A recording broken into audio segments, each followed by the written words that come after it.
सब्जी वाला किसान। एक गांव में एक छोटा किसान माधव रहता था। उसका एक छोटा सा खेत था जिसमें वह सब्जियां उगाता था। वो हमेशा अपने खेत में देसी खाद ही डालता था। उसने कभी भी रासायनिक खाद का इस्तेमाल नहीं किया। इसीलिए उसके खेत में काफ़ी कम सब्जियां होती थी, मगर वह सब्जियां बहुत ही स्वादिष्ट होती थी। वही सब्जियां वह गांव में बेचकर अपना गुजारा भी करता था। एक दिन माधव का दोस्त गगन उससे मिलने आया।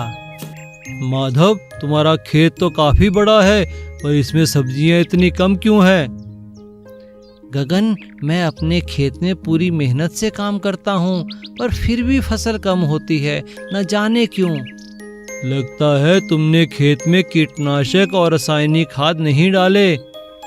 नहीं भाई, मैंने तो कभी नहीं डाले। सुना है उनसे काफी नुकसान होता है। अरे नहीं भाई, ऐसा नहीं है। सभी किसान यही डालकर तो अपनी फसल बढ़ाते हैं, तुम भी ऐसा ही करो। गगन की बात मान माधव ने भी अपने खेत में कीटनाशक और रासायनिक खाद डालने शुरू किए। अब उसकी फसल भी अधिक होने लगी और उसका मुनाफा भी बढ़ गया। एक दिन माधव को घर से फोन आया कि उसका बेटा बीमार पड़ गया है।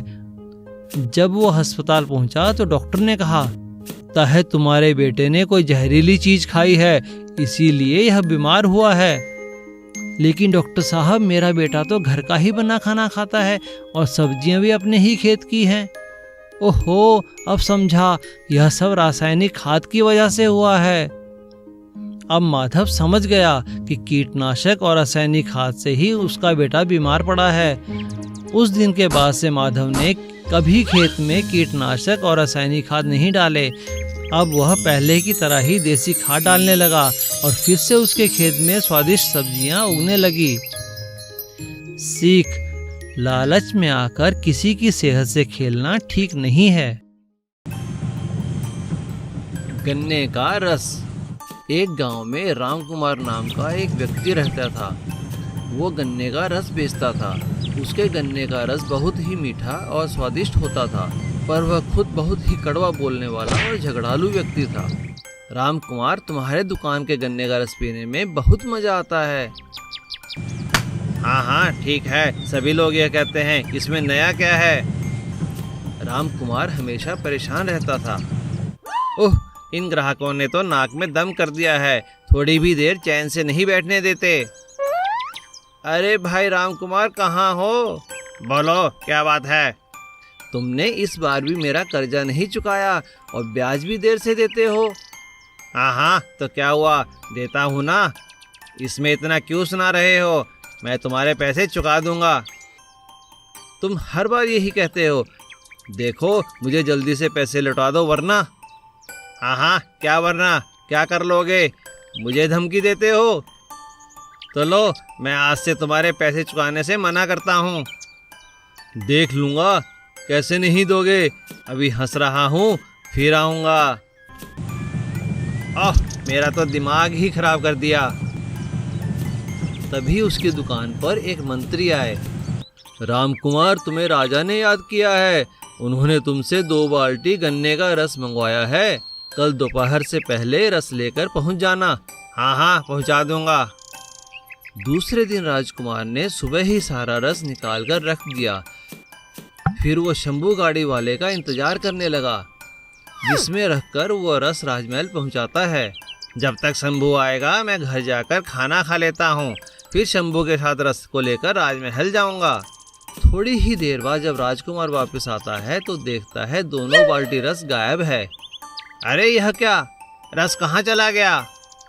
वो निराश होकर शंभू के साथ राजमहल की ओर चल पड़ता है और वहां जाकर सारी बात मंत्री को बताता है। ठीक है, हम पता लगाएंगे कि चोरी किसने की है। अगले दिन मंत्री सुबह ही राजकुमार के पास पहुंच गया। क्या तुम्हें किसी पे शक है? जी, मुझे मनोज पे शक है। तभी वहां से राजा का हाथी गुजरता है।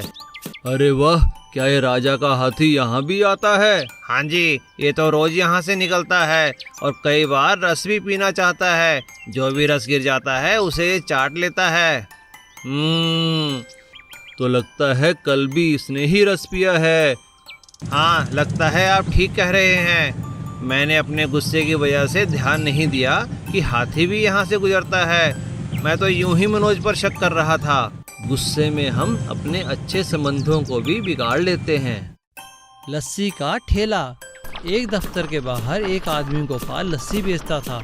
सभी आसपास के दफ्तरों से लोग उसके पास लस्सी पीने आते थे। गोपाल अपने आलस के चलते लस्सी के लिए दही खुद नहीं बनाता था। वो एक दूध बेचने वाले रघु से दही खरीदता था। रघु कभी उसे अच्छा दही देता तो कभी खट्टा दही देता। एक दिन गोपाल ने रघु से कहा, अरे रघु, यह क्या, कल तुमने बहुत खट्टी दही बनाई थी। इस तरह तो मेरे सभी ग्राहक भाग जाएंगे। मुझे मीठे दही से लस्सी बनानी पड़ती है, जरा सुधर जाओ। हाँ हाँ ठीक है गोपाल, कल से देखना कितना बढ़िया दही बनाऊंगा। रघु खुद भी बहुत आलसी था और हमेशा जल्दबाजी में ही दही जमाता था। एक दिन गोपाल लस्सी बना रहा था। अरे भाई गोपाल, कैसी लस्सी बनाते हो? ऐसी गंदी लस्सी तो कोई नहीं पिएगा। मैं भी अब लस्सी पीना छोड़ दूंगा। छी छी छी छी। क्या करूं भाई, बहुत मेहनत से लस्सी बनाता हूं। लगता है अब अपना दही भी खुद ही जमाना पड़ेगा। माफ़ करना सर। उस दिन के बाद से गोपाल ने रघु से दही लेना बंद कर दिया और अपनी लस्सी के लिए खुद ही दही जमाने लगा। अच्छे दही की लस्सी बनाने के कारण उसके ग्राहकों की संख्या बढ़ गई। अरे गोपाल, तुम्हारी लस्सी तो बहुत स्वादिष्ट है। मैं अपने दोस्तों को भी कल लेके आऊँगा। हाँ हाँ ठीक है गोपाल, देखो आज मेरा दोस्त भी लस्सी पीने आया है। चलो बनाओ लस्सी जल्दी। काश मैं पहले समझ जाता तो मेरा काम पहले से ही काफ़ी अच्छा हो जाता। सीख, मेहनत ही सफलता की कुंजी है। एक बड़े नगर के पास एक छोटे से गांव में बिरजू नाम का एक ग्वाला रहता था। उसके पास 2 गायें थी। वह बहुत ही ईमानदार था और ईमानदारी से दूध बेचने नगर जाता था। उसने कभी दूध में पानी नहीं मिलाया। एक दिन बिरजू को एक और ग्वाला मिला जो बड़े शहर में अपना दूध बेचकर आ रहा था। अरे बिरजू, तुम्हें देखकर मुझे बहुत खुशी हुई। क्या करते हो तुम? मैं पास ही के नगर में दूध बेचता हूँ। कितनी गाय हैं तुम्हारे पास? 2 गाय। कब से कर रहे हो यह काम? 2 साल से कर रहा हूँ भाई। तो क्या 2 साल में तुमने कोई तरक्की नहीं की? तरक्की का तो पता नहीं, पर तसल्ली बहुत है। मैं पूरी ईमानदारी से दूध बेचता हूँ, कोई मिलावट नहीं करता और चैन की नींद सोता हूँ। अरे इस तरह तो तुम कभी तरक्की नहीं कर पाओगे। क्या तुम नहीं चाहते कि तुम्हारे पास बहुत सी गाय हो, तुम्हारे पास एक बड़ा घर हो, नौकर चाकर हो? ये सब कौन नहीं चाहता, पर यह संभव कैसे है? अरे देखो, थोड़ा सा दूध लो और उसमें पानी मिला लो। आजकल सब यही करते हैं। आज के ज़माने में असली दूध पचता किसको है? हाँ, मैं कुछ समझ रहा हूँ। तुम ठीक कह रहे हो। आजकल किसी को असली दूध नहीं पचता। मुझे तुम्हारी बात मान लेनी चाहिए, तभी मैं तरक्की कर पाऊंगा। अगले दिन बिरजू ने भी दूध में पानी मिलाना शुरू किया और नगर में बेच आया। इससे उसने ज़्यादा पैसे कमा लिए। अरे वाह, आज तो मैंने 100 रुपये अधिक कमाए। मज़ा आ गया। और इस तरह लालच में आकर बिरजू दूध में खूब पानी मिलाता और उसे बेचने लगा। पर एक एक करके उसके ग्राहक कम होते चले गए। अरे आज भी दूध बच गया। अब कैसे कमाई करूं? मैं जितना पानी रोज मिलाता हूं उतना ही दूध बच जाता है। पिताजी से पूछता हूं कि क्या करूं। और बिरजू ने सारी बात अपने पिता को बताई।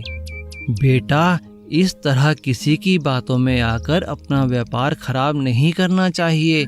बेईमानी करके कोई खुश नहीं रह सकता। अब तुम कल से ईमानदारी से ही अपना काम शुरू करो और बिना मिलावट के दूध बेचो। ठीक है पिताजी। और बिना मिलावट का दूध बेचने के बाद बिरजू के ग्राहक फिर से वापस आ गए। सीख, ईमानदारी ही सफलता की कुंजी है। बेवकूफ चोर। एक सेठ जी का आम का व्यापार था। वो बाग से रोज आम खरीदते और अपनी टोकरियों में पैक कर कर गोदाम में रखते और थोड़ा थोड़ा कर मंडी में बेचते। उनके 2 नौकर थे, चंदू और मंगू। जहाँ चंदू बहुत ईमानदार था, वहीं मंगू बेईमान और लालची था। उसके पास दुकान की नकली चाबी थी, जिससे वो कभी कभी दुकान से आमों की टोकरी चुराता और उन्हें बेच भी देता। चंदू को एक दिन मंगू पे कुछ शक हुआ।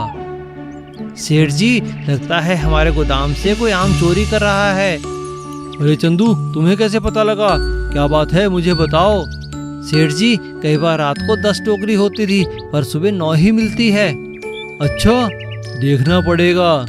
सेठ जी, एक दिन आप मुझे अपने गोदाम की चाबी दे दीजिए, मैं पता लगाता हूँ कि वो चोर कौन है।